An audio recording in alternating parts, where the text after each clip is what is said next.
PR Connections Radio presents. Welcome to the Sports Angle on PRConnectionsRadio.com, the voice of new media. I'm your host, Ian Rakelli, and we are here in the sports entertainment capital of the world, Las Vegas, Nevada, on PRConnectionsRadio.com, the voice of new media. I am your host, Ian Rakelli. Follow me on social media at Ian Rakelli18 and follow the show at Sports Angle on PR. Go to our website, thesportsangle.com. Check out all the articles that we have on there. We have all of our shows uploaded to thesportsangle.com. So if you do miss them on YouTube, Facebook, Instagram, Twitter, and all the sites we posted to, go to our website. It will be right there. Right. We also wrote an article recently about a Vegas native who is doing pretty well in the NASCAR series. So if you are a racing fan, you want to watch an article, read an article about that, go to sportsangle.com. We did an article about him. For all audio listeners on iHeartRadio and Spotify, don't forget that we are on there as well. So hit the notification bell, turn on notifications so you don't miss any episode of The Sports Angle on PRConnectionsRadio.com. My guest for tonight, as we're going to be talking a little bit of baseball, I had to bring him back on. We haven't had you on since the MLB preview show, and that is King Czar. King Czar, welcome back. How's it going, man? I think last time I was on. Well, I know we did the live stream. Wait, were we donating dollars at that time, or that was pre? I believe that was pre. I believe that was pre. Yeah, I know we did the MLB draft, the MLB preview show. We also did the NFL draft live stream, which was a lot of fun to do as well. But It's been a minute since I've had you back on the show. King Czar, how's it going, my friend? Yeah, no, I was just double checking because anyone that follows, just letting y'all know, Ian, my guy, has risen. He's with PR Connections now. Anyone that loves and follows, please donate $1. It's definitely going to a good cause. And for those that don't, this is how it's supposed to be handled. We thank you anyway. That's how you handle it for those that don't.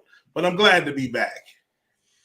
And shout out to Dennis Holmes, by the way. Talk Your Ish Tuesdays. It is a fantastic show. I highly recommend everybody going out and supporting Dennis Holmes. I am on his show every once in a while. He's a good friend of mine. And I know that you're a part of that show as well. Hey, you know what I am, man. You know what? Wow. You know what? You said it. You said it, and y'all see the tagline. But I'm modest. And also, since it's part of your tagline, and a good friend of mine is in the chat down below, I want to give a shout out to Stay Tuned Live, Josh Bailey. He is a good friend and someone who has been on the Sports Angle on PR Connections Radio before. He puts out fantastic content on Tuesday nights. So I highly recommend checking him out. Czar, I know that you have been hosting that show in the past. And Josh, he does an incredible job. You're right again, man. You're right again, man. You've been on point this first 5 minutes. I'm going to give it to you. So just make sure the whole show you stay on point and don't go out like Jerome and Snowfall. You'll be all right. Like Jerome and Snowfall. You know what? For the people who don't watch that show, you're not going to get the reference. For the people who do watch that show, you know exactly what he's talking about. Right. Shout out to Dalton, by the way. He says protect the show. Shout out to you, Dalton, by the way. Now, getting into Major League Baseball, the reason why I brought you on here. Now, there's been a lot of talk recently about the ballpark behind me, about the potential stadium, the $1.5 billion ballpark. They would tear down the Tropicana and build a ballpark in its place here in Las Vegas, the greatest city to ever exist. And, of course, the team that would come here would be the Oakland A's. They would become the Las Vegas A's. Right. However, there has been some pushback recently. In fact, there has actually been some news here in Las Vegas about the potential of this not being a reality. There has been some news over the last 48, 72 hours that the Oakland A's don't want to commit to Las Vegas without a certain amount of funding. The Oakland A's, they don't want to fully commit and put all their chips in the middle of the table. They don't want to go all in. So hopefully this decision gets resolved. Hopefully the Nevada Senate passes yes. They vote yes on the upcoming bill and everything going on here. But since you're outside of Las Vegas, since you're not in Las Vegas itself, I want to ask you from an outsider's perspective, with the Oakland Athletics situation, might be coming to Vegas, might not be coming to Vegas. What is your opinion on it? The idea of the Oakland A's leaving Oakland and potentially coming to Las Vegas. Well, yes, I am outside of it, but you forget I live about 20 minutes from Oakland. So, we hear a lot over here. And obviously the fans don't want them to move. And I think a lot of the organization don't want to move if they don't have to. Obviously, they can't keep a competitive baseball team in Oakland. They just don't have the money. They don't raise enough money. It's considered a small market. They're not the Yankees. They're not the Dodgers. So something's got to give. I don't see why Vegas wouldn't give them the number they need. I kind of believe if that's going to be the issue, that I think they're just playing highball and purposely to not go to Las Vegas. Because there's no way that, Vegas, they just brought the Raiders over.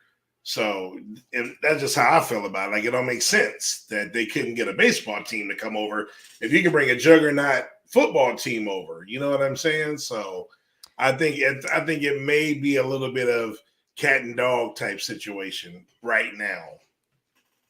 Now, since I am here in Las Vegas and I do talk to plenty of people here in town, I understand that the Raiders, the reason why that happened was due to public funding. They do a lot of room tax. There's a lot of stuff in between that helped the Raiders come here, whereas I think Nevada has come out and said that they are not willing to do the same for the Oakland A's. They're not willing to cut the same type of deal for the Oakland A's as they did the Las Vegas Raiders. So, unfortunately, if that does become the reality, if it ends up being that way, I'm going to be disappointed because I was really looking forward to having a Major League Baseball team come here. But if you're the Oakland A's, this is like the fourth time now that you've tried to go someplace and you pretty much swung and missed. You tried to go to Fremont, that didn't go. You tried to go to San Jose, that didn't pan out. You're trying to get the Howard Terminal in Oakland. That hasn't been getting done at all. And now Las Vegas, there's a little bit of sputter between the situation here. Right. At what point does John Fisher and Dave Kuval and all the people, the Oakland A's, when do they officially say, hey, maybe we're the problem, not them? I don't think that'll ever happen, to be honest with you. Somebody just gonna have to give in. It's either they moving or they ain't. They're never gonna say that they're an issue. You know what I'm saying? So that Fremont was laughable. That too small of a city to even consider. I used to live out there, and that's kind of laughable. The other cities, San Jose was definitely a realistic possibility because the Niners are like. Santa Clara is connected to San Jose. I consider it the same thing. So I could definitely saw that. That didn't happen. So I don't know, bro. I just think it's gonna be someone's gonna give in. Either Oakland is gonna, take the bid, or Las Vegas is gonna be like, hey, we're not gonna pay you. We obviously football generates a lot more money. We don't know what baseball is going to do in Vegas. I think it'll be big just simply because of the gambling. Oh, so 100%. It would be a big deal. I would actually cash the check if I'm Vegas because they're going to get that money back and then some, in my opinion. So, hey, Nevada Senate, if you're listening, hey, you know what you got to do now. Nevada Senate, you got to put that into motion. You got to vote yes. Right. So there you go. Absolutely. And speaking of the Oakland A's, we haven't even talked about the on-field product yet. Shout out to the Oakland A's for winning 4 straight games, by the way. This is the first time this season they have on a 4-game winning streak, man. Round of applause, man. A 4-game winning streak. Wow. Hey, they were on the cusp of smashing that purgatory, and it's not the Mets. It's the Detroit Tigers in 162 games since they've had a 162-game season. They're the worst at 43 and 119. Wasn't that 2003, 2004 around there? Yeah, well, whichever. So they're 16 and 50, so 32 and 100. They're still I think they're still on pace to beat it, Oakland. To not get 43 wins, but they're getting closer. On Tuesday, before they started this 4-game winning streak, they were on pace to win 31 games. So now they might be on pace to win like 38. So they still got work to do. It's still going to be a work in progress. And if I have to give like any credit at all to the Oakland A's, they have this center fielder, and Estroy Ruiz, who, by the way, leads all of MLB in stolen bases. They got him from the Milwaukee Brewers in a trade this past offseason. To me, he's like their only bright spot right now. I mean, he is just stealing bases left, right, and center. That dude is a stud. Hey, I like. Is it Rooker or Booker? Rooker. Brett Rooker. Yeah, I like Rooker. I like the fat speedy guy Ruiz. Mm-hmm. Ryan Noda, he's pretty good too for all fantasy guys. Yeah, Langoliers, I think he'll be fine. Catcher's kind of tough. It took Murphy. You see Murphy. Now you see they get rid of Murphy, and then look at what he does in Atlanta. It's crazy. Like, you know what I'm saying? Like, he blew up. He's been the best catcher in baseball this year. Hands down. That's what happens that's what happens when you put them around a great team, a winning organization. So, But yeah, that's about right. I don't. Some of the pitching pieces, they got a lot of young pitchers, but none of them. What is it, Kapriacek? They got J.P. Sears. They're all struggling though. So I don't know. Yeah, that's the unfortunate part with pitching. It's just the situation with Oakland. By the way, Blaze, I see you in the chat. Legend at Stay Tuned. LOL. Blaze. And yes, legend. Orlando. That's the Orlando Magic legend. Mm-hmm. Orlando Magic legend. And the Golden Knights looking good. Of course they're looking good. They're up 3-1 right now against Florida, Game 4 of the Stanley Cup Finals. Hey, if they beat Florida tonight, they get to come home on Tuesday and potentially clinch the Stanley Cup in Game 5. And for all the people out there around the world, I'll reveal it now. Your host, Ian Rakelli, will be at Game 5. I have a ticket. I'll be going down there, T-Mobile Arena. I will be at that game for Game 5. So that's going to be an incredible experience, going to a Stanley Cup final. To me, it's one of the best feelings in the world. I know some people are going to disagree, but man, getting to see a Stanley Cup final in person is incredible. I know what the best feeling in the world is. Oh, please enlighten me. I can't. We're on PR Connections right now. We're not on Willie's Bar.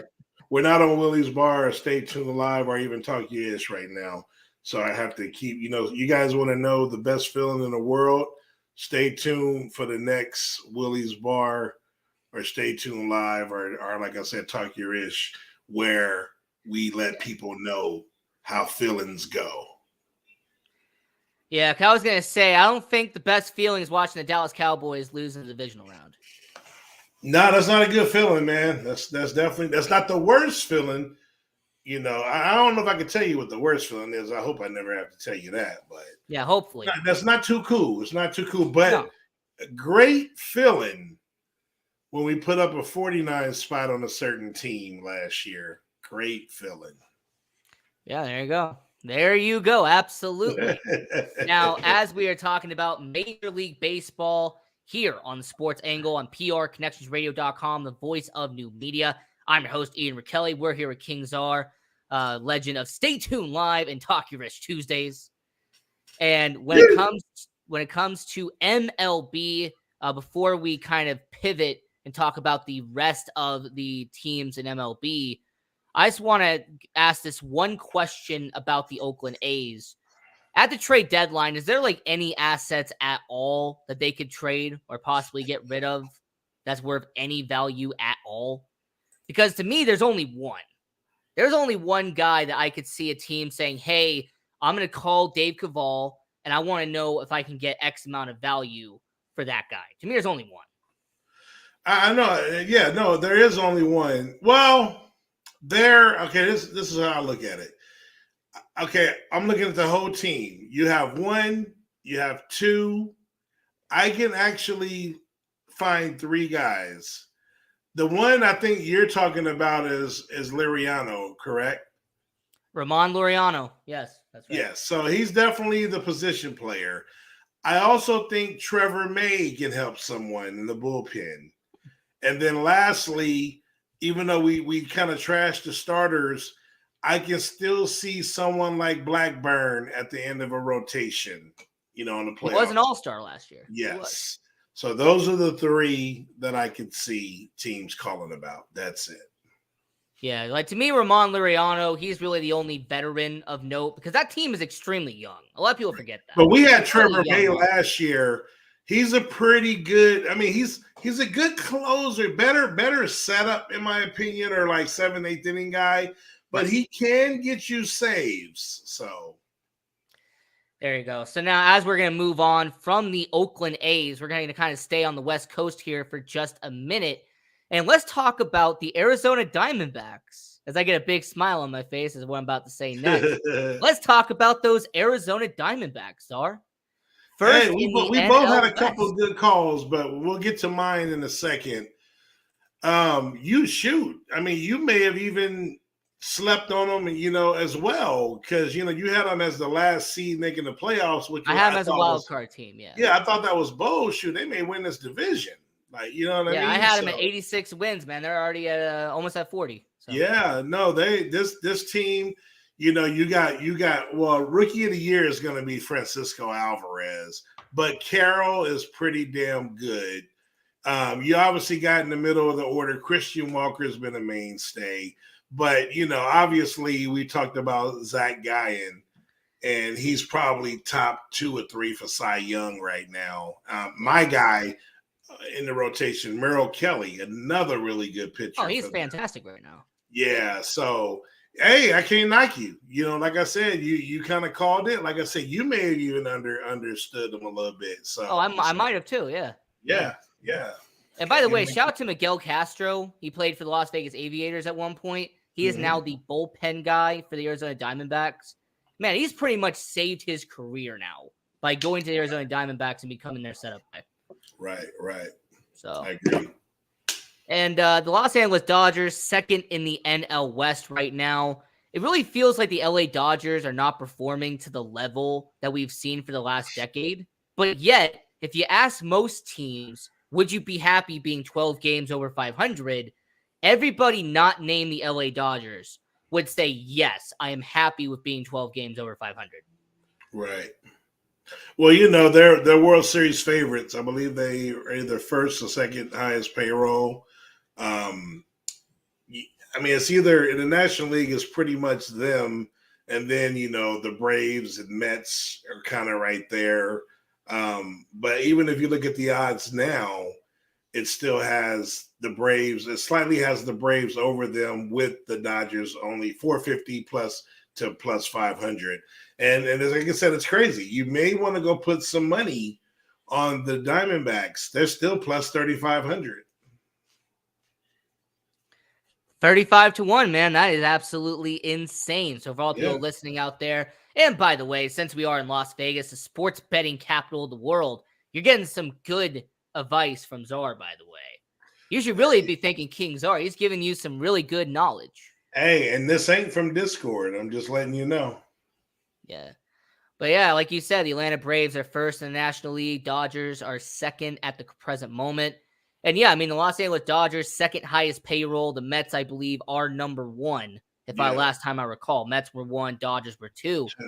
But to me, it's just insane that for the last decade, the Dodgers have been so well put together and have been ran so efficiently that once again, being 12 games over 500 is an insult for them. The fact that they're not doing better, right? Considering what they did last year. Agreed. Now, the team in third place in the NL West, we're going to talk about for just a minute because they're a surprise to me.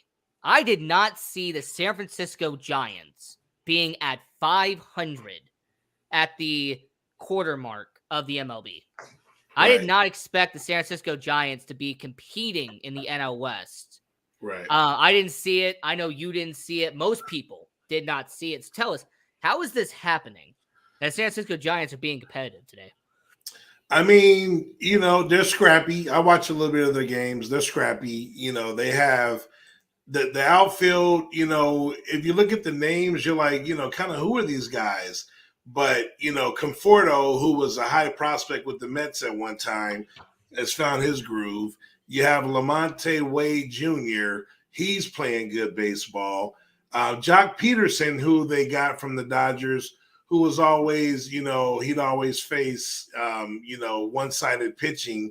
He was an all-star last year. So they're putting together like these players, kind of not necessarily journeymen, but, Mitch Haniger, another good pickup. Oh, Mitch Haniger's pretty well. Yastrzemski, he's been there for a couple of years. Right, Estrada.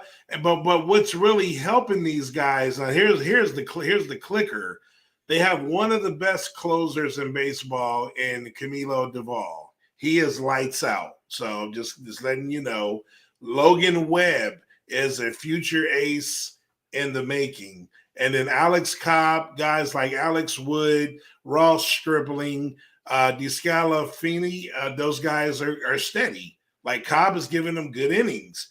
Stripling is giving them good innings. Since Wood's been back, he's giving them good innings. These guys have been on championship successful teams. Wood has been on the Braves. Stripling was on the Dodgers. Cobb was on the Devil Rays and such. So that's how they're getting it done. And they don't have a slouch as a manager. So let's be real about that. Oh, yeah, Gabe Kepler. I mean, he definitely did a stand-up job, a few years ago out there in Philadelphia, now in San Francisco. So he's done pretty well in terms of being a manager. And for San Francisco, do you see them potentially, considering where they are at the trade deadline on July 31st, could you see San Francisco making some moves? I know that a lot of people say it's too early to talk about the trade deadline, but hey, this is the sports angle on PR Connections Radio. This is what we do. So do you think it's possible that the Giants maybe make a move at the trade deadline, try to stay a little bit competitive? I mean, if they can stay at 500 and hover, I'm not sure if they can. Obviously, teams that are within the wild card, you got to remember now, I believe it's 6 teams that make the playoffs. So if you look at where they're at right now, so you got 1, 2, you got 3, you got 4, 5. Right now, if the season ended today, they wouldn't be in the wild card. And I think they're kind of playing a little bit over their head. I don't think they'll get better. They may either maintain this or they may drop off. So I don't see them being buyers at the break, unfortunately. And Blaze brings up an excellent point. A lot of fool's gold right now. Early in the season, a lot of baseball left. I 100% agree. I mean, we're not even at the 40% mark. I mean, I'm going to say this. Look, and to tap on what he's saying, because by the All-Star break, and I'm willing to bet this, the Padres will have passed them. The New York Mets, at least hoping, will have passed them. And they're not that far behind as bad as they're struggling. And the same goes for the Philadelphia Phillies, who are definitely a much better team than the Giants. So there's no way I see them being buyers at the break, unfortunately. And I'm glad that you actually set up the segue, because let's talk about one of the most disappointing teams at the 40% mark of the MLB season. This team went out and got big name free agent after big name free agent. They swung for the fences. They went and made big trades. And yet the San Diego Padres, 2 games under 500 heading into the 40% mark. I look at San Diego and go, what is the problem here? I know a lot of people are pointing to the manager. A lot of people are saying that there's some conflict in the locker room. AJ Grenier, the general manager, they say that he might be on his way out considering what happens at the end of the year. I feel like that's way too early to say. But with San Diego, it really feels like there's dysfunction going on. And yes, absolutely. Well, we'll talk about your Philadelphia Phillies later in the show. But let's focus on the San Diego Padres for a minute. What do you think the situation is? Because it just feels like there's a lot of dysfunction going on in San Diego. And by the way, I actually gave the Phillies some credit. I said I expect them to, get things going. The Padres, as I've stated before, and I think on your show before, they went out and got anybody they can. And I give my team credit, even though we're struggling. Like our owners now, like we pick and we don't just say, oh, he's available, we got him. Oh, he's available, we got him.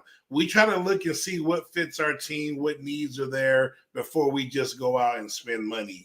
Just like Javier Baez, we could have brought him back, but we needed a third baseman. He plays second, he doesn't play third. Where the Padres are like, oh, that guy can hit. I don't care where he plays at. We're going to bring him in. It doesn't matter where the fit is. So that's, to me, it's a chemistry issue, because if you look at the team on paper, they have one of the best lineups in baseball. And to be honest with you, they have one of the best pitching staffs. When you talk about Darvish, Musgrove, Snell, et cetera. And they have the best closer in baseball, and Josh Hader. Well, second best closer, but Diaz is out for the year. So Okay.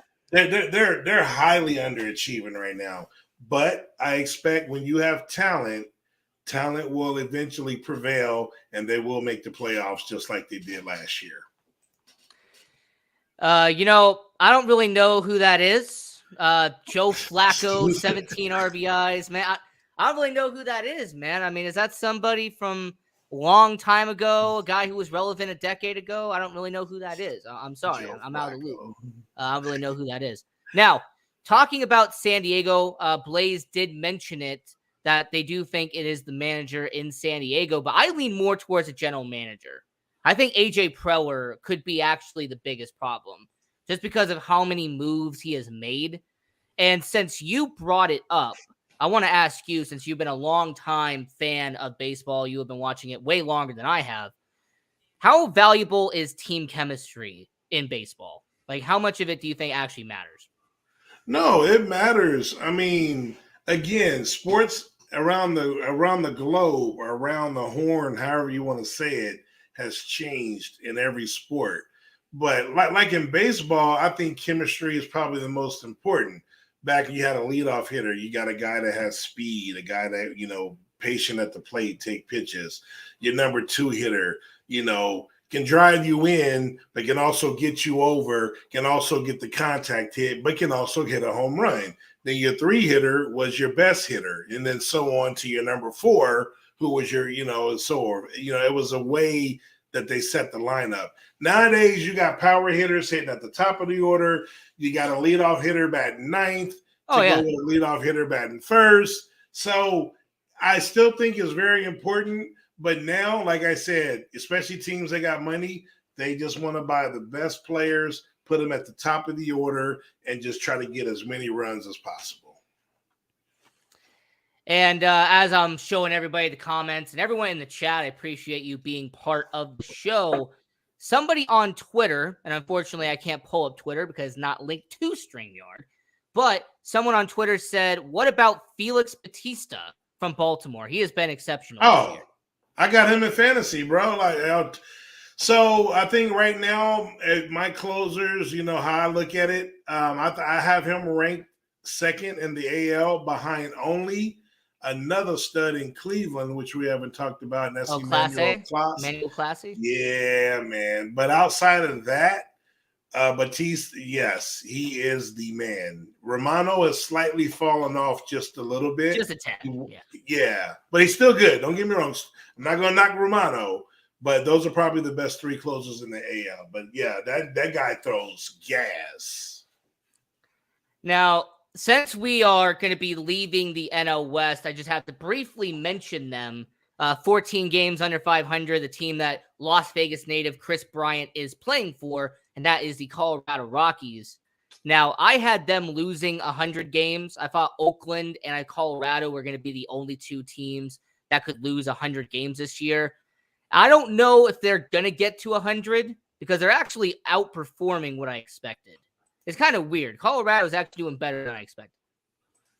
Well, I mean, yeah, you're a little drastic on the records, as far as 100 games. So that's what, 62 and 100? 62 and 100, yeah. Yeah, I don't know. I mean, I probably wouldn't have had Colorado. I mean, going in, I think we did it. To me, the worst team, and this is going into the year, I thought the Washington Nationals were going to be the worst team. And right now in the AL, they are the worst team. They actually they're a game and a half better than Colorado. So basically what I'm getting at is if I would have had a team in the NL losing 100, it would have been Washington over Colorado. But obviously you thought Colorado would have been a little weaker than Washington. Yeah, it's always that pitching. Coors Field, because of the altitude and everything, Yeah. being a pitcher is literally purgatory. Like, if Right. you go sign with Colorado Rockies as a pitcher, you pretty much are DOA. You've signed your certificate already. Right. So. 100%. I can't lie. It's real talk. Now, as we are talking about Major League Baseball here on the Sports Angle on PRConnectionsRadio.com, the voice of new media, I'm your host, Ian Rickelli. We're here with King Czar, the legend of Stay Tuned Live and Talk Your-ish Tuesdays. And you know what? We've talked about the NL East, but we really need to talk about your division because we really need to go more into it. We talked about the Oakland A's to start off the show. We've talked about the NL West. That's been fantastic and amazing. But now it's time to really dig deep and talk about your NL East. And we got to talk about your New York Mets, man. Come on, tell us what's going on. Because this Hey, they won today. Yay. I mean, they lost, 7 games in a row? 7 in a row going into today, man. Honestly, man, you know what? This is all I can say. This is all I can do as a Mets fan. If you rewind and go to the 2022 season, at this point, the Mets had a 14-game lead on the Atlanta Braves. You remember that? I do. Everyone thought it was over. So now we flash forward to 2023. It's the other way around. It's not a 13-game lead, but it's like 8. It's so like I'm just going, like 9.5. Yeah, it's just in reverse. We're taking our time. We hitting our lumps. We got 3 rookies we then called up: Alvarez, Vientos, and Beatty. Senga's a rookie. We're trying to patchwork the bullpen. So Scherzer and Verlander. You know what I mean? So I'm gonna say it like this. I think it's gonna be in reverse. I think by the time we get our nooks and crannies out, we're too good to stay like this. So I think Atlanta's gonna have that lead. They're peaking too early, as you always say. Teams peak early. I think the Braves are peaking early. We just played them in 3 games, had the lead in all 3 games, and had a meltdown in each game. It's a damn shame what happened to Flip. But I do think that we will make a run at this. Baseball's a very long season. So we just got to work out the kinks. I can't really give you a pinpoint of what's going on. The team is too good. It's a slump. That's all I can really give you, really, at this point. Now, I got a 2-parter for you. The first one is when it comes to these rookies that you've been talking about, the way they've been performing, is it, around the same that you've been expecting? Are they overachieving, underachieving? How are they doing so far? Well, Vientos hasn't been up long. He's struggling. He just got caught up about maybe 3 weeks ago. Beatty and Alvarez were on the team from the jump. Alvarez is performing beautifully. He's the number 1 prospect in baseball, though, when he came up. The number 1 overall prospect. Beatty is the one I think is underperforming of the 3 based on he came up last year. He got a feel for it. Vientos has an excuse right now. Beatty doesn't. So I do feel Beatty needs to pick it up if he wants to hold down that third base job. But Francisco Alvarez, Rookie of the Year, go ahead and give that man that trophy right now. And then shout out to Senga, by the way. Yeah. I think he's done pretty well considering. Pretty good, yeah. And then my second parter is right now you have a guy hitting home runs out of every single ballpark in MLB. It doesn't matter what stadium he is, what location, what area code. It does not matter. Pete Alonso has been hitting dingers left, right, and center, regardless of what ballpark it is. And people always love to talk about MVP. They always love to talk about awards. Now, Pete Alonso, do you think it's possible that he ends up as your 2023 NL MVP? Or are you going to pump the brakes and say, give us some time. Let's take some time. Well, I mean, it's early. I mean, and well, here's the problem. You just kind of said it. He's out. He just went on the disabled list. So I don't know if you're aware of that. He got hit by a pitch. So they do got him. I think he's going to miss maybe 3 to 4 weeks. So it's not a long time. I think your top of the list guys is going to be Acuna. Acuna's back to 100% now after tearing his ACL. You got guys like Freddie Freeman. The guy's always in the mix. And then you have Mookie Betts, who's a perennial top 3 or 4 MVP candidate. And then you look at Pete Alonso. Again, when you get injured, you go on the DL, you lose ground. He does lead the National League, and I think he leads all of baseball in home runs with 22 right now. Indeed, the only problem I think is going to hurt him versus some of these other guys is his batting average. He normally hits for a higher average. He's hitting 231. I believe last year when he hit his 45 or 50 home runs, he still hit about 270, 280, if I'm not mistaken. He's normally around there. Yeah. Right. So he's not going to win MVP at 230 unless he hits 60 or 70 home runs. And I don't know if he's going to do that. If you were to ask me, and again, try to be unbiased in this thing, I'm leaning at probably who was the best player in baseball until he tore his ACL, and that's probably Ronald Acuna Jr. And on our Twitter, at SportsAngle on PR. And by the way, I always appreciate everyone who engages on the show. I appreciate everyone's support here. They want to ask you, Czar, with the Mets' early season struggles, how much of the blame would you put on Buck Showalter? Well, you know how it goes, man. We talk about this in any sport. Coaches get the glory, they get the blame. So, I mean, with it being that we don't have like no catastrophic injuries or, there's nothing that we can really pinpoint this on. So it has to start at the top. So I'm actually giving him a good amount of blame for this right now.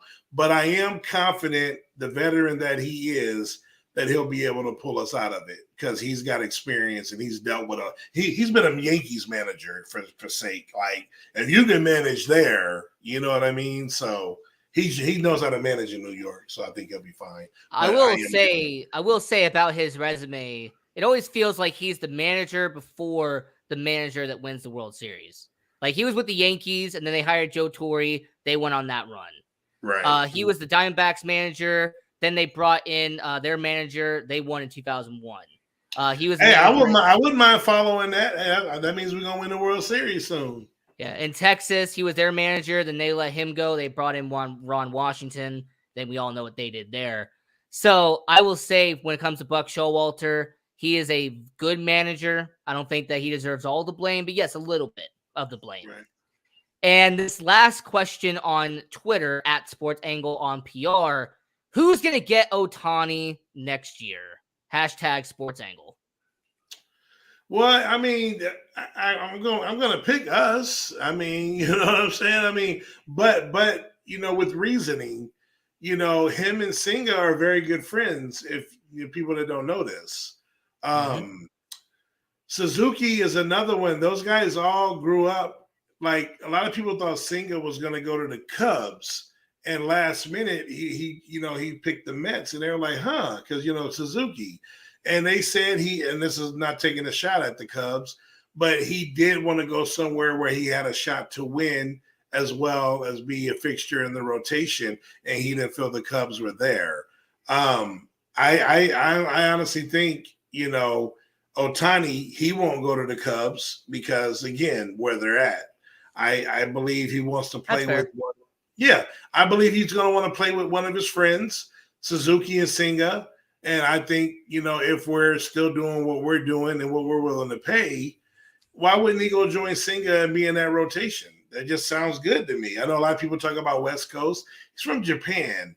I don't think he really cares about what coast he's on, in my opinion. Well, I would say that if you do follow patterns, though, a lot of guys from Japan, they play for the Dodgers, they play for the Angels, they play for the Seattle Mariners, for example. Right. So, I mean, there is some kind of West Coast connection. But think about a lot of those guys that have done that, like Hideo Nomo, for instance, who played for the Dodgers. He also went to New York and played for the Mets.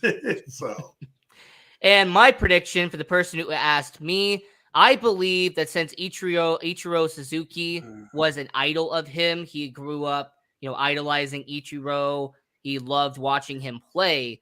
I actually think it wouldn't be a shocker to me if he does stay on the West Coast, but he takes a $550 million offer to go play in the Pacific Northwest and play for Seattle. I wouldn't be surprised about that.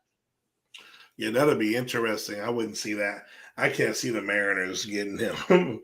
Like I said, I can see the Either that or the Dodgers. I feel like the Dodgers. I can see the Dodgers. I can do. see the Yankees. I just can't see Seattle doing it. And since we are talking about Major League Baseball here on the Sports Angle on PR Connections Radio, the voice of new media, I'm your host, Ian Rakelli. We're here with King Czar, Legend of Stay Tuned Live, and Talk Your Ish Tuesday.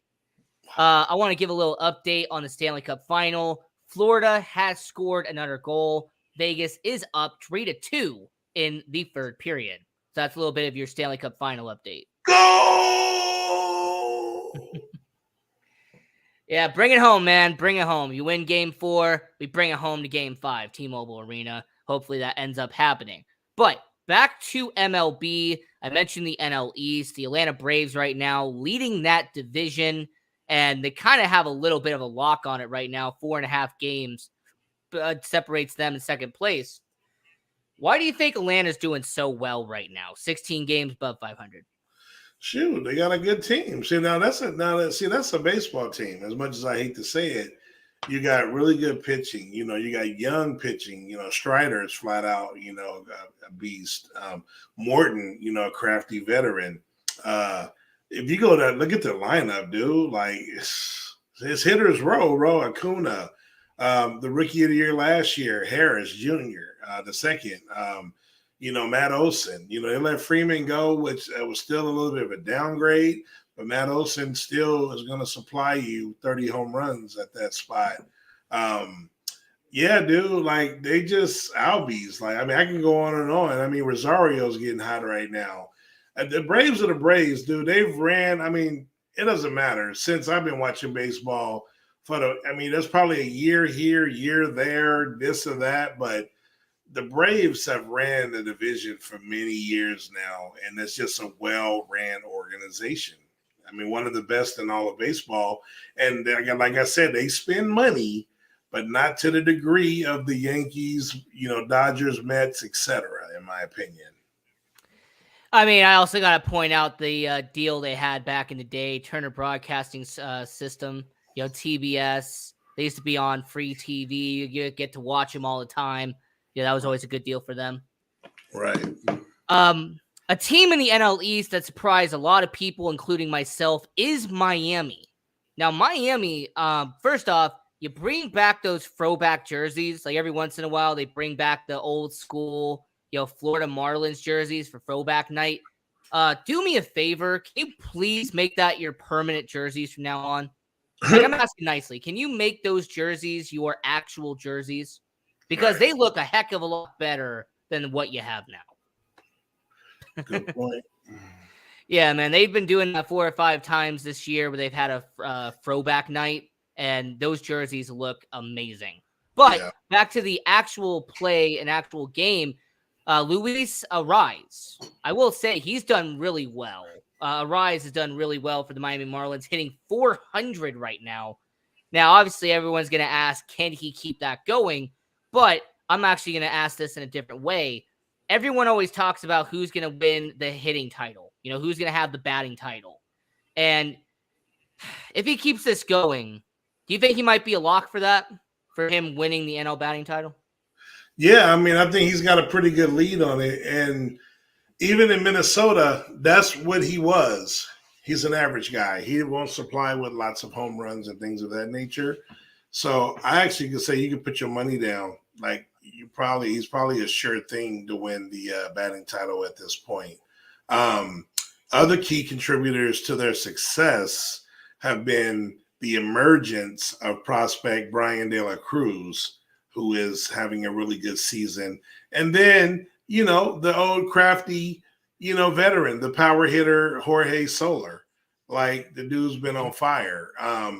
Obviously, the Miami Marlins are a team, a la like the Pirates, or, teams that have traded players to get in, fresh prospects.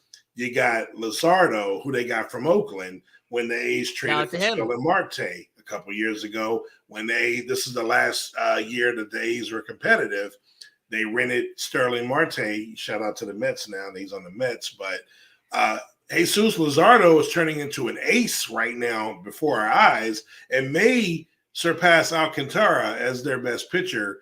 And that is their only, as good as they're doing, Alcantara's having a terrible year, so go figure there. And Trevor Rogers has declined from last year as well. Right. So you got Luzardo, you have Braxton Garrett's having a pretty solid year, and Edward Cabrera, who's another young pitcher, is kind of hit or miss. But like I said, they're just playing very good defense. I think they're one of the top teams as far as, on the defensive side of things and errors and stuff like that. But they're hitting the ball. They're hitting 260 as a ball club. That's, a little bit above average in the National League. So I don't think I can almost guarantee you they won't finish second in the division, but kudos to what they're doing right now. Yep. Jorge Soler, a former Chicago Cub. They traded him to Kansas City for Wade Davis. And then you mentioned the Starling Marte trade. I believe that was in 2020, around 2021. Yep. Because Oakland dismantled that roster almost immediately the season after they everyone, yep. Chapman, Olsen, the whole nine, they all left. Yep. Simeon. And I mentioned that we were going to talk about Philadelphia earlier, and we're going to get to it now. And Dennis Holmes, by the way, if you're still watching, hi, my friend. Just wanted to say hello to you. But man, Philadelphia Phillies, the team that went to the World Series last year, 2 games under 500 heading into the 40% of the season. Now for Philadelphia, I'm not going to sit here and overly criticize the pitching because we all know what the problem is. But the hitting really hasn't done that well either. Outside of 1 or 2 bright spots, it really feels like the hitting's taken a step back. Yeah, I mean, they bring in, another team that's starting to try to get up there and spending money to compete with the big boys. They bring in probably the best, well, I won't say best player, but best shortstop. And shockingly, they go get Trey Turner. And he's starting to heat up a little bit now, but he has not had a good season. Like, the dude is a killer. And I don't know if it's just the adaptation to the new team. He's not really putting it together. It's funny. I'd say Xander Bogaerts was the best out of that trio, but You think he's better than Trey Turner overall? I actually do. Yeah, I think Xander Bogaerts, talent-wise, I think he's actually better than Trey Turner. But I don't know. So that's man. That may be a good debate there. Oh. But their bright spots. Alec Baum is going to be a future star. Bryson Stott is going to be a future star. UNLV legend. Yeah, but you got guys like Brandon Marshall they brought over struggling. At first they need a first baseman terribly. Derek Hall, just not the answer to me. And then you're pitching. Aaron Nola and Zach Wheeler are both pitching below standards. Taijuan Walker's pitching. To me, the number one, their problem for sure is pitching. It's not the hitting, despite Trey Turner struggling. I mean, all their starters, I don't think any of them are doing well. Yeah, and you know what? I feel like the Philadelphia Phillies might be one of those teams. And once again, is it too early to talk about it? Most definitely. Am I going to talk about it anyway? Of course I will, because it's a sports angle. But when it comes to the MLB trade deadline, I would not be shocked if the Philadelphia Phillies were one of those teams that say, hey, at a trade deadline, we got to get ourselves a pitcher. We might as well go and get one. Right. I wouldn't be surprised about that. Right. No, I agree with that as well.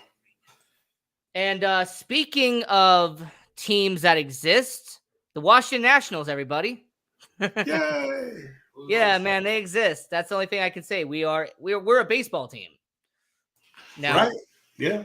Hey, they won the World Series not too long ago. Yeah, they won a World Series, and then pretty much everyone worth a note, except for Patrick Corbin, left that team. Right. So getting to the NL Central now, which is obviously a division that would catch my attention. We have the Milwaukee Brewers, who are currently in first place. Now, Czar, I'm going to give you a minute to gloat and be happy about that, because obviously I had the Milwaukee Brewers selling off assets at the trade deadline because I believed they weren't going to be in contention. Well, Right. 40% of the year, they're leading the NL Central, and it looks like they might actually be buying come July. So when it comes to Milwaukee, I'll just give you a minute, man, because you were right. You were right that Milwaukee was going to be pretty good this year. Yeah, I mean, like I said, they've been a playoff team. To me, when you got at the top of your rotation, you got Corbin Burns, Freddie Peralta, steady, Wade Miley.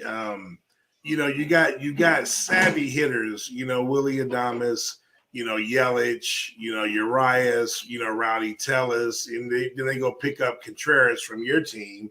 Obviously, valuable. Well, no, actually, they got his brother. Your Contreras went to the Cardinals. Yeah. That's the younger. Yeah.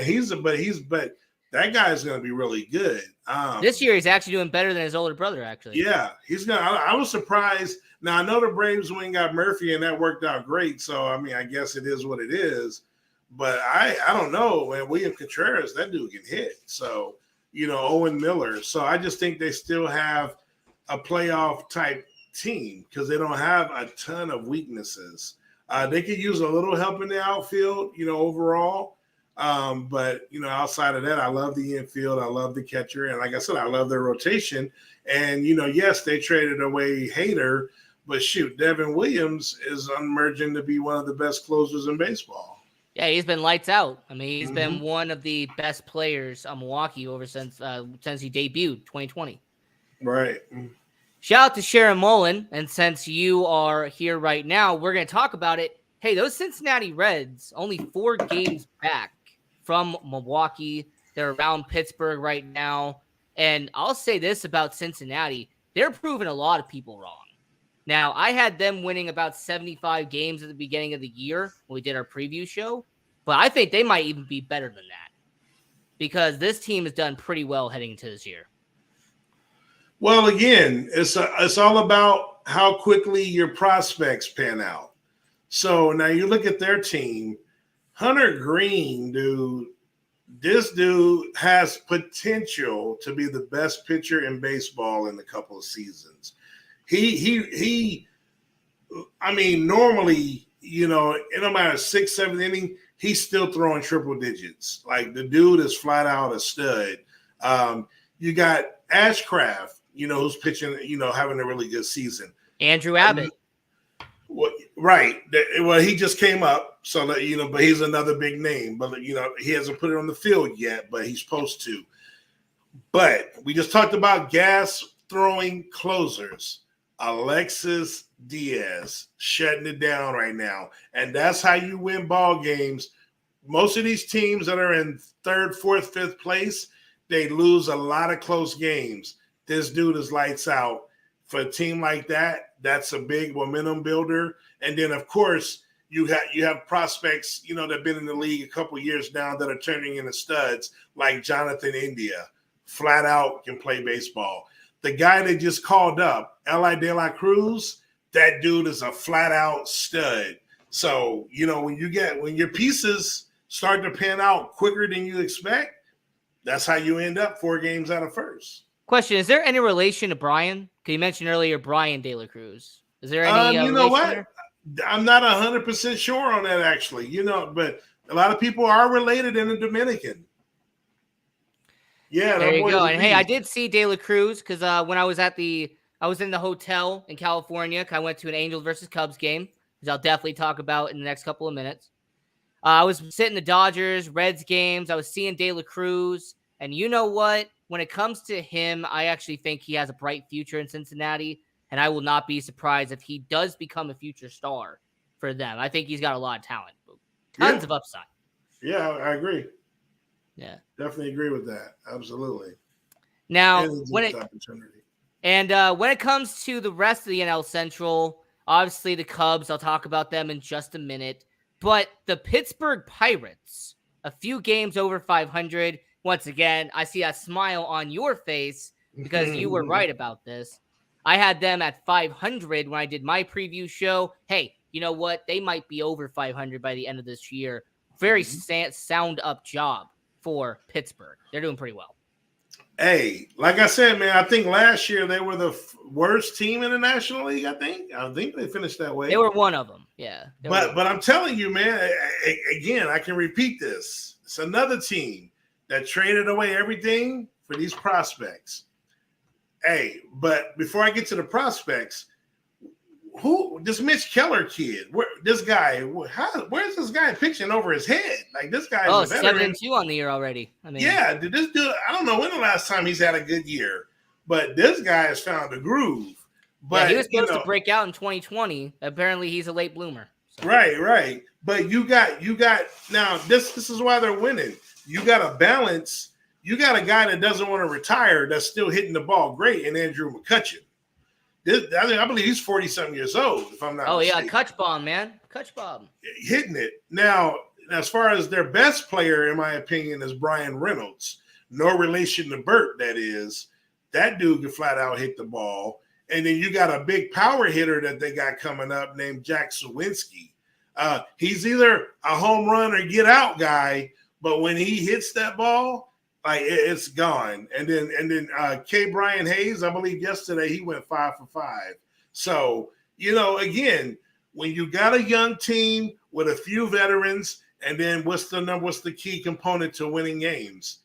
Having arguably the best closer this year in the National League and David Bednar. He's been incredible. Lights out, brother. Hey, shout out to him for my fantasy team. Lights out.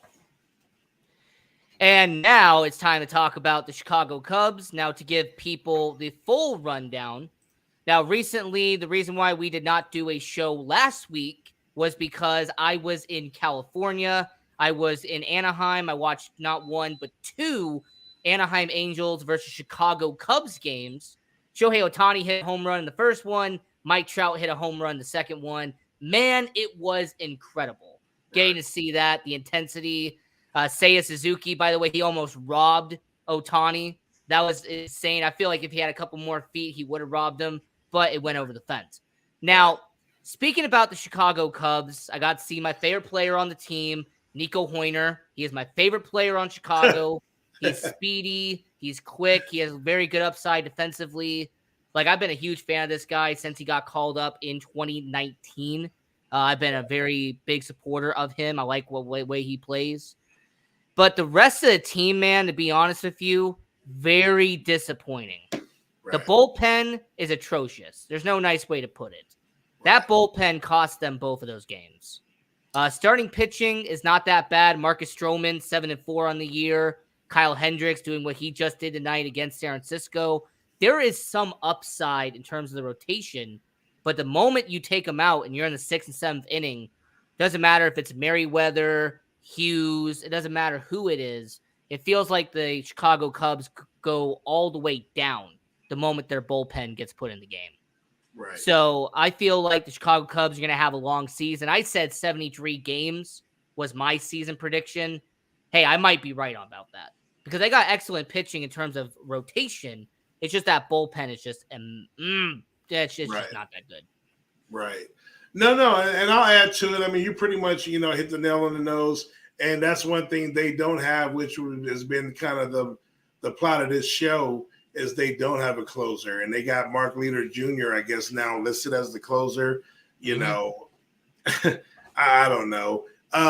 Cody Bellinger getting hurt obviously hurt the team because he was having actually a phenomenal year. He was, but now Mike Tauchman is taking his place in center field. Well, he'll be back. He's starting to rehab. He's going to get his job back, believe that. I love the rookie, Christopher Morel. I think he's going to be a flat-out hitter for you guys. Just keep an eye on that guy. Dansby Swanson, a really good pickup. So, like I said, you guys got pieces, but I think – again, you need more of the younger guys, like your favorite player. he's got to continue to get better. Suzuki is so inconsistent to me. Like, he's good one game, then he falls off. Right. And then obviously the back end of the rotation, you got a couple of guys. I would get rid of James Talion. I don't know what happened to that kid. I thought he was going to be very, really good. I think the injuries are what caught up to him. Yeah. I just think the injuries was a problem. And then obviously, if you can't rely on your bullpen, you're never going to compete. So that's got to be fixed as well. So now I will have to point out they do have 4 young guys outside of Nico. You have Miguel Amaya, who is their catcher. He's supposed to be the replacement to Yan Gomes later in the year. Matt Mervis at first base. Eric Hosmer's no longer there. They let him go. So Matt Mervis kind of stepping in at first base. They have the guy they acquired from the New York Mets and Pete Crow Armstrong. He's supposed to be he's supposed to be with the Cubs later this year or at the beginning of next year. He's supposed to be a really good player for the Chicago Cubs. I appreciate you giving him to us, by the way. We gave you Javi Baez and we got Pete Crow Armstrong. Yeah, that was a rental. Yeah. But, they have a few young pieces, but I just feel like that bullpen is going to be their biggest problem now moving forward. Right. And then, to me, the biggest joke about the NL Central, and I love talking about this as a Chicago Cubs fan, is the St. Louis Cardinals, who are dead last in the NL Central and are 7 games back from first place. That's just a round of applause. In my Barkley voice, terrible. I mean, I'm that pitching gonna is tell you, atrocious. the Cardinals, it comes down to this, to be honest with you. Those dudes have been a mainstay. They ran the Central for so many years. Yes, they brought in different pieces here and there, but you just get old. A lot of, eventually, the turnover, you're not Adam Wainwright, he was a stud. I mean, he's still decent. Mikolas, these pitchers that they've had for years and years, they finally let, what's his name, retired the catcher. They went and got your catcher. Yadier Molina. Yeah. Yeah, so they did try to, but you wouldn't replace him with another older catcher who they overpaid for, who they're almost demoted to only being a DH, but I think he's back catching now. He's splitting now. Some days he's catcher and some days designated hitter. Yeah. Right. Now again, if you look on paper, they still got a really good team with Arenado, Goldschmidt, Lars Nootbaar was a guy. Tommy Edman. I mean, Paul DeJong is no slouch. Nolan Gorman is decent. But like I said, if I don't know what happened to Jack Flaherty, at one point he was supposed to be an ace, as for what I remember. I don't know if it was the injuries, might be the injuries there as well. Yeah. But I think they really have to fix the starting rotation, and I believe if I'm not correct, then they had a closer. I think he left. But their closer situation, if you think about it, the teams that we've seen that struggle, they don't have a closer. Giovanni Gallegos is terrible. Former New York Yankee. They brought him over to the Cardinals. Terrible. So, and Jordan Hicks, the 104-mile-an-hour guy, he's not going to be the one to save you. So, yeah. And like I said, as a Cubs fan, I am happy to say that the Cardinals are in last place.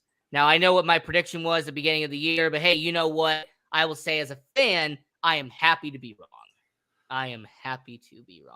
Right. Now, when it comes to the Vegas Golden Knights, this is going to be our hockey update here on the Sports Angle on PR Connections Radio. And it is final, ladies and gentlemen. Yes. The Vegas Golden Knights 3, Florida 2. And you're going to be having a potential series-ending Game 5 Tuesday here in Las Vegas. Yes. And the Sports Angle will be at that game. So that's going to be amazing. So let's go. Now, someone mentioned that we haven't talked about the American League at all. And even though I feel like we could just skip the American League and get to the NBA, I know we're going to have to talk about it for just a little bit. So let's start with the AL West. The Texas Rangers, one of the biggest surprises of 2023. I mean, this team, 17 games, over 500. Incredible starting rotation. The bullpen has been excellent. And that starting lineup is overperforming to a certain level. I mean, that starting lineup has been incredible for Texas. But Czar, what do you see when it comes to Texas? Because this team is definitely overperforming. Well, I know they just took a big colossal hit, and you know what that is. The best pitcher in baseball. Down goes Frazier. Down goes Frazier. Jacob DeGrom, Tommy John surgery. We probably won't see him for 2 years. So, that's unfortunate. The Mets dodged a bullet there. A favorite of mine. So it's kind of bittersweet. I never want to see nobody get hurt. But, when that dude, putting him, Texas has always had hitters. The reason why they've never been able to compete because their pitching staffs have been terrible. You bring a guy like DeGrom over, it starts to flow on the rest of your staff, the success. Nathan Eovaldi, even Andrew Haney, his strikeout to innings ratio, he's still a little inconsistent. John Gray never panned out to what he was, but, steady guy. And Will Smith, surprisingly is not doing a bad job closing games. Remember, you got to be able to close games. Now, offensively, shoot, you can arguably one of the best teams in baseball. You got top two. I might agree with that. I don't have to look at it, but I might agree with that. Simeon, Nathaniel Lowe, Garcia's a monster. Tavares, Ezekiel Duran is turning into a stud, and the American League Rookie of the Year. Go ahead and hand this man the trophy as you handed Francisco in the NL, Josh Jung. Remember that name, flat out stud at third base for the Rangers. It's funny, when he got drafted, I actually wanted my team to take him, but he was just taking a few picks before, so my team was unfortunately not able to select him. Yeah, so that's kind of funny the way that works. But the Texas Rangers are doing extremely well, and their Texas counterpart, Houston Astros, defending World Series champions. And it feels like I'm kind of doing deja vu here, similar to what we did with the Los Angeles Dodgers earlier in the show. I mean, they're 9 games above 500. This team is supposed to be doing pretty well. They're supposed to win the AL West, but yet it feels like they're underperforming. That this team is not living up to the standard they have been for the last half decade. So what's going on in Houston? Because it just feels like they're kind of, being in neutral right now. They're not in high gear. They're not all the way into 5th gear. They're just kind of staying in neutral. Hey, I can use one of Josh, shout out to Joshua and Rashad, World Series hangover. Well, they won the World Series. Usually, I think they use that for the team that loses. Mm-hmm. And who lost last year? Was Philadelphia Phillies? Yeah. And they definitely have. They most definitely have. My thing is this, Dusty Baker. That's why I kind of felt good about Showalter, because Dusty Baker for years was like the guy before the guy. He would get you there. The Giants, he leave, they win the World Series, multiple. The Nationals, he leave and they win the World Series the next year. He was also that guy that could, great, really good manager, could not win the big one. He won it last year. I'm not too worried about this team. This team is loaded. I mean, you got Jordan, however you want to pronounce it. He did just go on the DL, but you got Kyle Tucker. You got one of the best rookies from last year, Pena. You got now the big free agent they brought in was a flop, and that's Jose Abreu. So that does hurt. But your rotation, you got Framber, you got Hunter Brown is emerging. They brought in Brandon Belak, he's emerging. JP France, I don't know what he did today. Some young talent. And then again, they got a closer. Ryan Presley is probably a top 5 closer in the American League. I'm not too worried about this team, to be honest with you, Ian. Yeah, they're going to make the postseason, regardless if it's a wild card or as the actual winner of the AL West, they will be fine. But a team competing for a wild card spot right now is a team that I really am shocked about. And when I got to see them live, they impressed me. And I'm talking about the Anaheim Angels. 5 games above 500. You have Ohtani, Trout, Rendon, Walsh. You have some steady guys in your lineup, but that pitching is doing better than expected. You have Estevez, who has become one of the best closers in baseball. Sandoval, he's doing pretty well in terms of pitching. So it really seems like the Anaheim Angels are finally going in the right direction. They might make the postseason for the first time in 9 years. But Czar, what do you see about Anaheim with their potential final season of having Shohei Ohtani? Yeah, no, I mean that's what's crazy. I don't believe Roger Troutman. I don't believe Mike Trout has ever made the playoffs. He did one time. I think it was like his rookie year, or second year. So you mentioned most of the names. Reed Detmer, another young prospect. Slowly, kind of creeping out of his shell. But this team, Estevez, that's the guy. Like he came out of nowhere. Like he wasn't a set closer going into the season, and this guy has taken that job and has ran away with it. But you got mainstays, Trout, Ohtani. We know what Ohtani does. He's your top of your ace guy. He's your designated hitter every day. Mike Trout is probably the best 1-2 punch in all of baseball. So you got that. Brandon Drury's having a career year. He was a Cincinnati kind of journeyman who barely hit 200, for several seasons. Taylor Ward, is a pretty good, viable player. Anthony Rendon has not lived up to that contract, but he's steady. So we're talking about a team that's only 5 games over 500.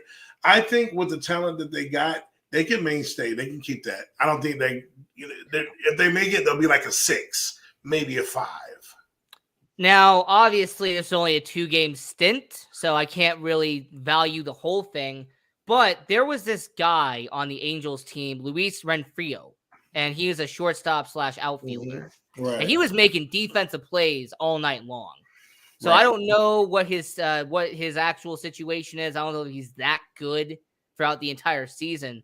But when I was there for those 2 games, Luis Renfrio, he was definitely one of the best defensive guys I saw on the Angels. I just wanted to shout him out real quick. He made like 2 or 3 solid plays, and I'm like, dang, I've never heard of this dude. Right. Yeah, no. I mean, he's at the plate. He's I think defense is probably his highlight. For him, he's not going to do a lot for you at the plate. Yeah, and by the way, at the top of their batting order, they had a former number 1 overall pick in Mickey Moniak, which I did not know he was still in the league. So, hey, props to him for him getting a second chance in Anaheim. So absolutely, yep, yes, sir. And a team that is my favorite team to watch, and they are really disappointing me, is the Seattle Mariners. I mean, they made the postseason for the first time in 21 years last year. It really seemed like they were going in the right direction, and now they are 2 games under 500 at the 40% mark. So, Czar, what's really going on in Seattle? Because I have to admit, they're fun to watch. I mean, they're still really entertaining to watch. They have a lot of really talented guys, some nice characters out there, but it just feels like they don't execute late in games. Yeah, no, I just think it's with the emergence of the division just getting better. Houston is Houston. Like you said, Anaheim is, this is probably the best that they've been at this point in the season in probably a long time. And then, of course, the biggest surprise in baseball, the Texas Rangers. So I just think, the division's gotten better. Usually when you play in a weaker division, you can kind of look better than what you are. I mean, on paper, I think they're going to improve. They're one of those teams like the Phillies, the Padres, teams that are struggling just a tad. They're around 500 or so. You got Jared Kelenic who's coming on. We know what Julio is. I think Teoscar, who was fantastic in Toronto, he did not have a great start to the season. So once he gets going, Kyle Raleigh, one of the better catchers in the American League, and then Ty France is a really good first baseman. The pitching, you got Luis Castillo, who's lights out. Logan Gilbert not too far behind. George Kirby not too far behind. And then Bryce Miller, he's done well so far. I was gonna say he's the key. He struggled a little bit last start or two, but he's a big prospect. So And then they have a really good closer as well in Paul Sewald. So I wouldn't count him out just yet. Shout out to him, by the way, because he did come from the state of Nevada. So shout out to you, Paul Sewald. Now, yes, sir. Getting over to the AL East, a.k.a. the most competitive division in all of baseball, and it's not even remotely close. All 5 teams either at 500 or above 500. And, man, let's talk about the best team in baseball, a team that has a payroll that, honestly, if you divided certain teams in half, they would still have a bigger payroll than this team, and that is the 27 games above 500 Tampa Bay Rays. Now, I could make a joke about them potentially being moved to Orlando, but we're going to keep that away from now. So, when it comes to Tampa Bay, what's their secret, Czar? I mean, what's really their secret on why they're being so great heading so far this season? I mean, this is probably a team that kind of still resembles a little old school. You know, they don't go out there and spend all the crazy money. They have guys at the top of the order who can get on base. They have guys in the middle that can drive in runs. The bottom of their rotation, the bottom of their lineup, you know, you still got guys that can get on base, you know, who they got? They got Yandy Diaz. Yandy Diaz. Taylor Walls is a nice young player at the bottom of that order. I don't know if Brandon Lau is still there. No, he's there. He's still there. Oh, he's still there? Yeah, he's having a solid season. And then, you know, a prospect from years ago, Wander Franco, I knew that he was going to be a stud when he was about 16 or 17. He's from, you know, the overseas. Oh, yeah. They drafted this kid when he was like 16, I believe. And it took a while, but that kid is unbelievable. You got the re-emergence looks like of Tyler Glasnow. We know what he's been through. You know, he was a stud prospect in Pittsburgh before he got to Tampa Bay. But some surprises. Zach Eflin is another veteran. Like, who is this guy? This guy is former pitching. Philly, now in Tampa Bay. Yeah, this guy is pitching. And then you got right now, if the season were to end, you got the Cy Young winner in Shane McClanahan, who I don't remember who I took, but I knew he was one of my guys when we did our predictions. I don't think I picked him. I should have picked him. Mm-hmm. That guy is lights out. Yeah, I think I have to remember off the top of my head, but I believe I took Dylan Cease. You took Dylan Cease. I either took McClanahan or Garrett Cole. I can't remember, but one of the two. Yeah. By the way, don't be surprised if Dylan Cease gets traded at the trade deadline. But anyway, back to the conversation here with the AL East. The Baltimore Orioles, they're taking that number 1 farm system, a team that had 9 top 100 prospects heading into the year. And, man, 16 games over 500. I mean, this is a team that looks like a wild card team building off the momentum they did last year. So with Baltimore, are you surprised at all? Or is this kind of like the pieces are being put into place and this is really their time now? No, although their prospects, the same thing, man. They did it the right way. Prospects are, you know, maturing. Adley Rutschman, Mountcastle, Gunnar Henderson, like you just named them, Ryan O'Hearn, Anthony Santander. I'm a little worried about the rotation. If you look at the pitching, Kyle Gibson, Dean Creamer, Kyle Bradish, Tyler Wells, Austin Voth. I actually like Tyler Wells the best of that rotation. I think these guys are in prime position to trade for a starter. And I might go out on record. They may be the ones that end up getting Dylan Cease from you guys, or from the White Sox. Other than that, dude, you know, they have everything else. We've already mentioned Batista at closer. Oh, Felix Batista, incredible. Yeah, I can't rely on Kyle Gibson all year. Dean Creamer, Kyle Bradish, Cole Irvin. They need a starter. Yeah, I'm actually looking at their rotation, dude. I'm amazed at them having 40 wins. Grayson Rodriguez, has he been called up yet, or is he still in the minors? I forget. I think he got hurt. Okay. He struggled a little bit as well, but he is a big prospect.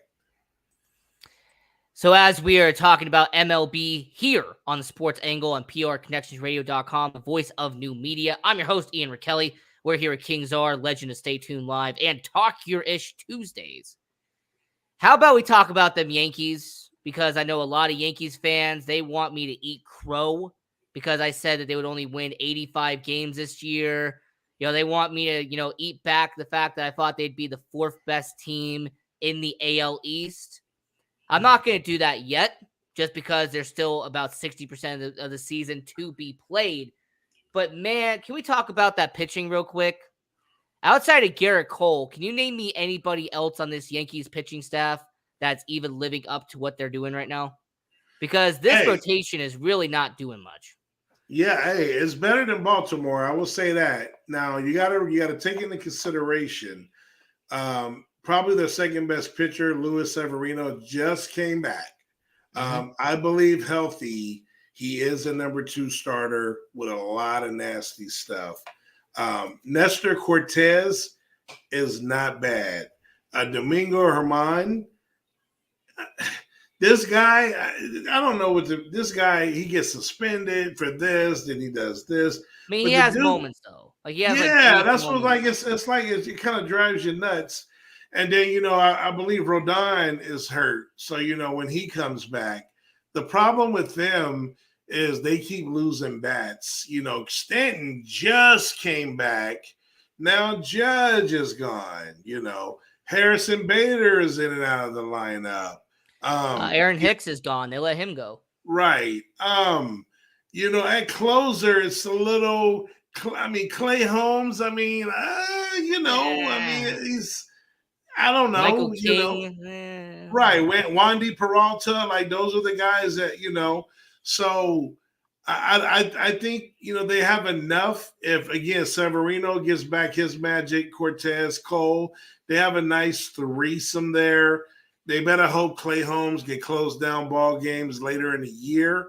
But again, once they get Judge back, if you can keep Judge, Stanton, Rizzo, those type of names in the middle of your lineup, you always got a shot to win.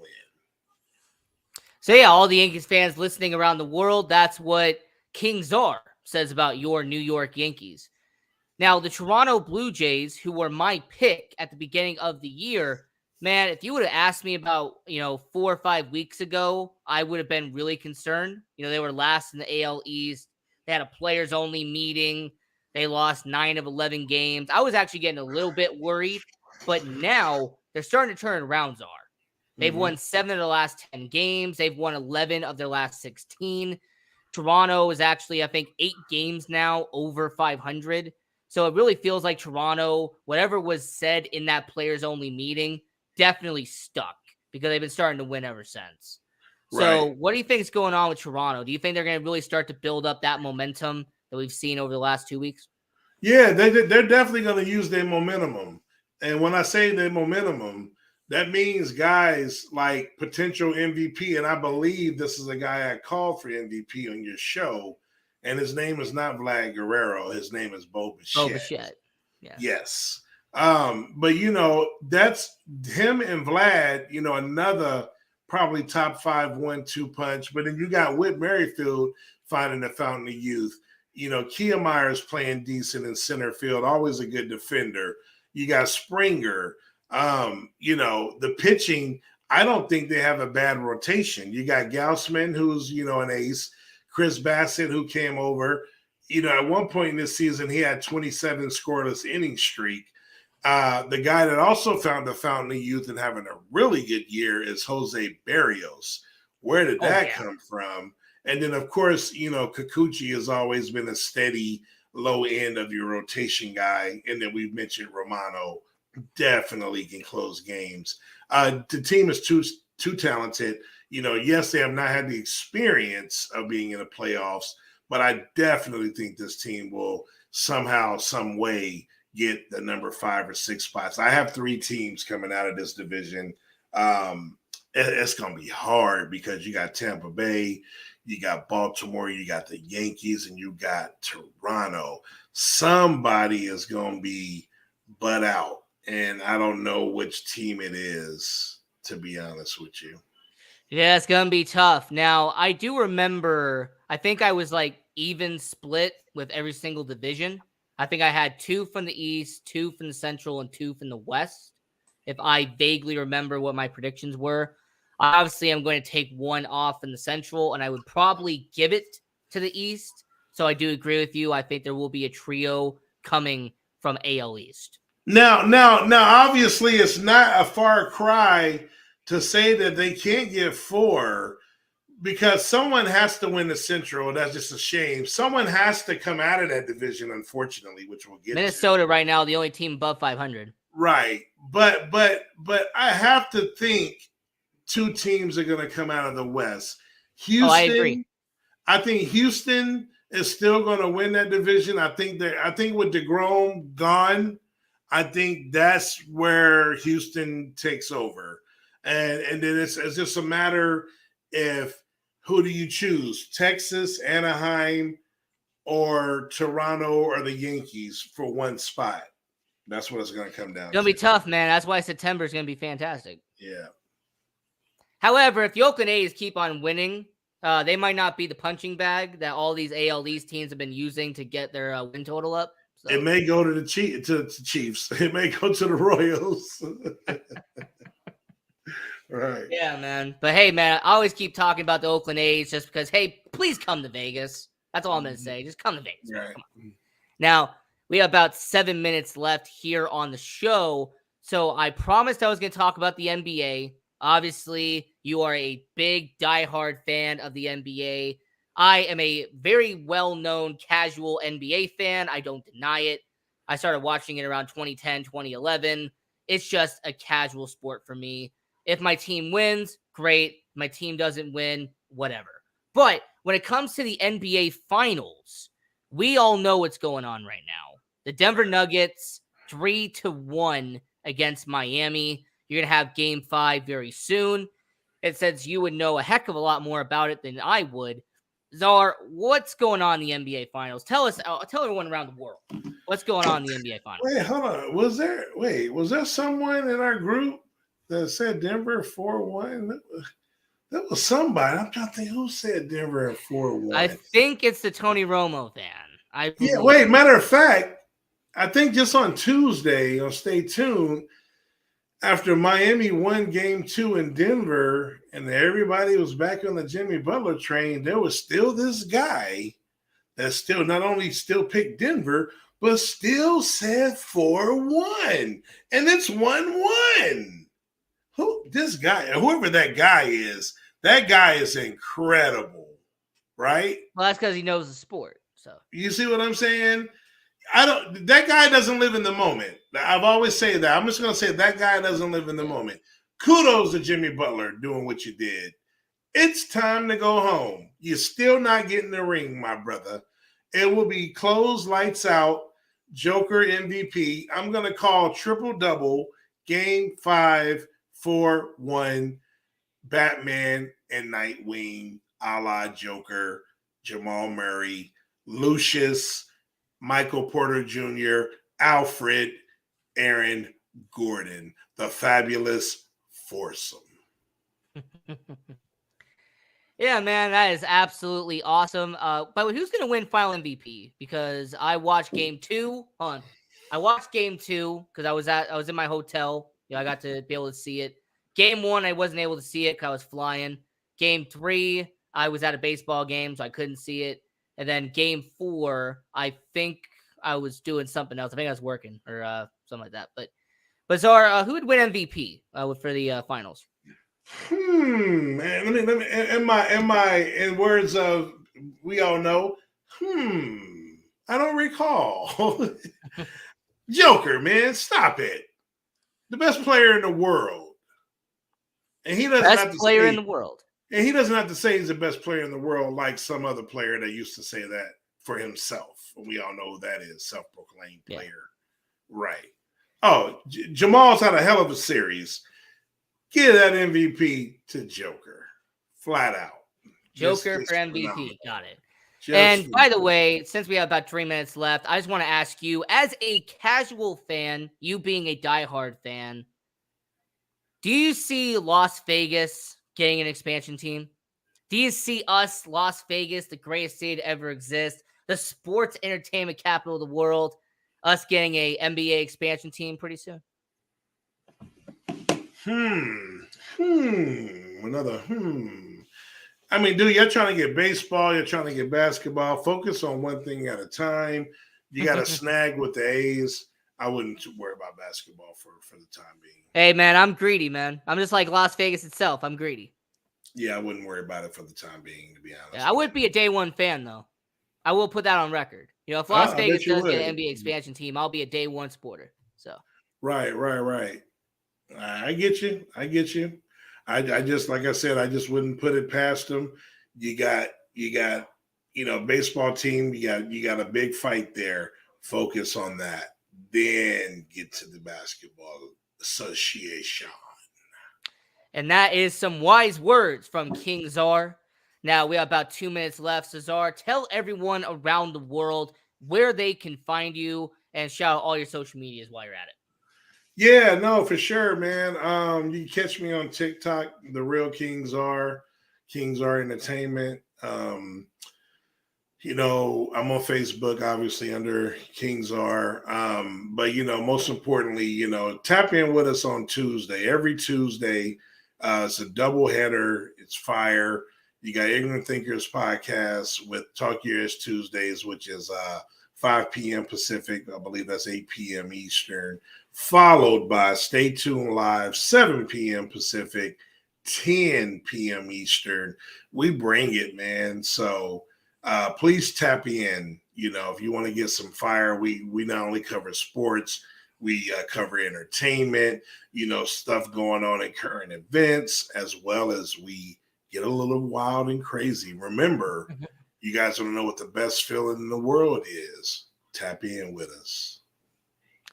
And I also want to mention, when it comes to Tuesdays, if you want to have the perfect schedule of entertainment, 5 p.m., Talk Your Ish Tuesday with Dennis Holmes.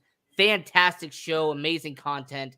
Then at 6 p.m., here on PR Connections Radio, you have Vegas Hockey Hub, hosted by Ian Rakelli. He might be a good host or not. I do not know. And then 7 p.m., you have Stay Tuned Live with Josh Bailey. You have this amazing cast of people, including King Czar on there. So if you really want to make your Tuesday perfect, do Talk Your Ish at 5, Vegas Hockey Hub at 6, and Stay Tuned Live at 7. Right. Alrighty.